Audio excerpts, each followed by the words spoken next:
Renovation vlog number 1000, I don't know how many, been a lot. In the past few weeks, I've been working on renovating these old 100-plus-year-old windows and got them all working and then putting the trim back in, and I finally got all the trim back in, and the whole notion of doing that was to get that done so that I can paint the ceilings and the walls in this little niche here. And of course, also in the adjoining dining room, boy, this thing needs a coat of paint. And got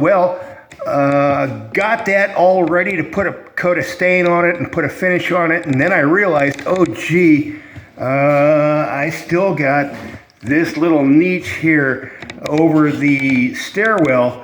And there's some woodwork needs to go in here. And well, that's what I've been working on today, is that.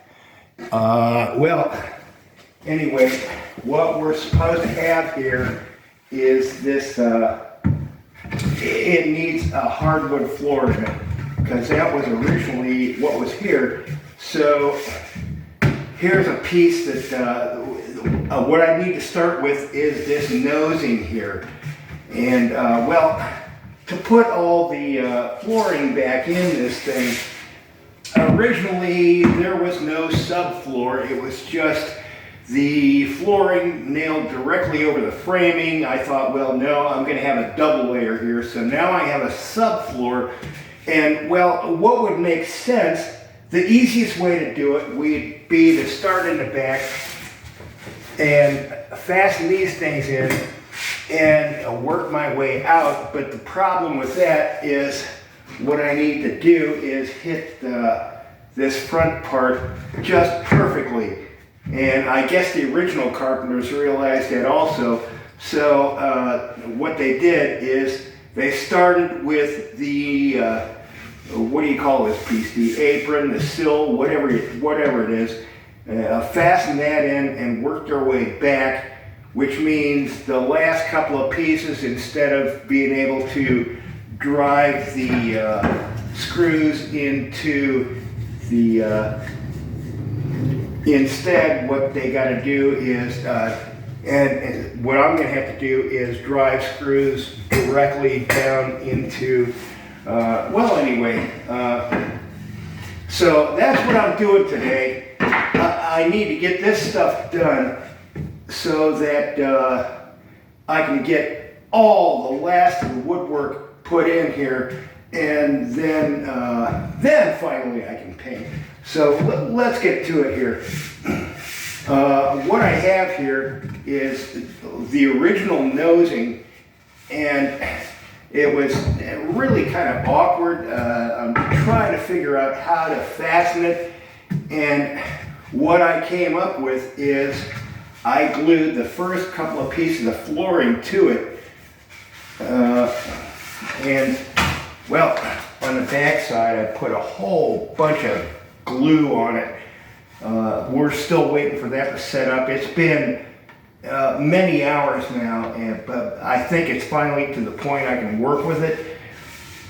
And what I did originally, this was just a square cut here and the flooring was attached to it. Instead, what I did is I cut a groove into it so that I could attach a spline. Is it showing up there? I added this little piece in here so that these would have a little bit more glue surface, something to kind of hold the two pieces together. And well, now, so I did that, and now it's time to put this thing in. So we're taking our screw. What we have is there's some kind of joist here in the middle and on the other side, and I'm gonna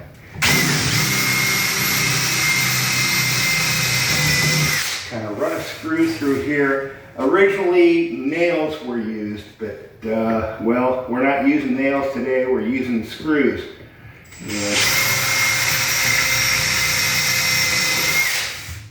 So just going at it.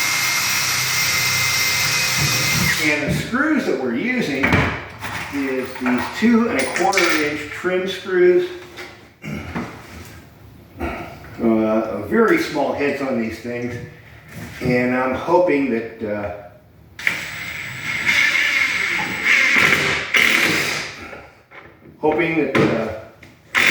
I can just putty up those holes and not have much to deal with. So what we're doing is putting in the 2 ends first.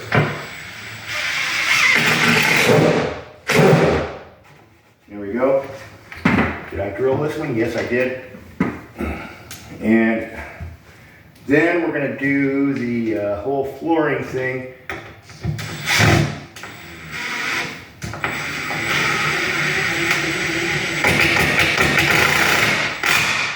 There we are, and it's secure.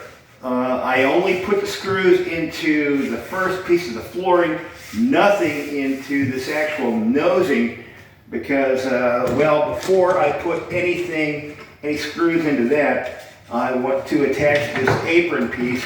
This is the original apron piece. You might notice it's way too long because originally, well, these walls were quite a bit thinner in the original construction, but I had to make them wider to allow for some duct work to run heating up to the 3rd floor, something the house never had, but now it does. And so, well, here's something I'm still going to have to monkey around with and make it fit. So, no screws in the front for the time being. So, what I've done here is I took all the original stuff that was here, and having narrowed it actually worked to my advantage because I stole a couple of these boards to do patchwork elsewhere, and so I had not enough lumber, but I found out once I started cutting these pieces to fit, well, I have just enough to make it all happen. So I've laid all the pieces out in order because I don't want the seams to be just all in the same place. There's a certain practice one has to follow in doing, where's my hammer? Good golly, I thought I had everything for this thing, but not the hammer. Let's get it.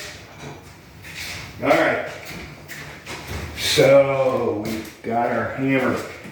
What I'm going to do is tuck this stuff in here, and you might notice an extreme difference in color between this and this.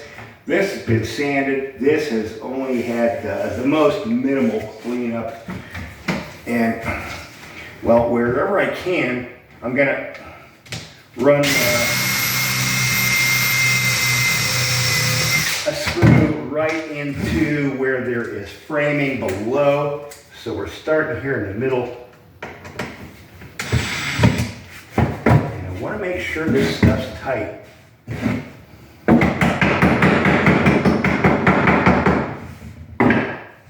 So tightness.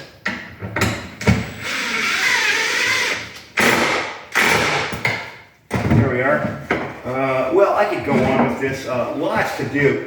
But, well, in cleaning up this stuff, something I've had to do is, well, when I pulled it out, it was really nasty, dirty. After over 100 years, dirt fell between the cracks. And so what I'm doing is taking my utility knife.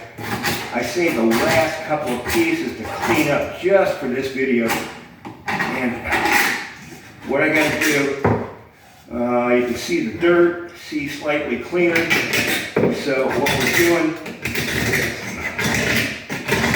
is getting all the nasties off this. And as I'm going with the knife, I'm keeping my hand out of the way. Should I happen to slip, I do not want to slice through my hand.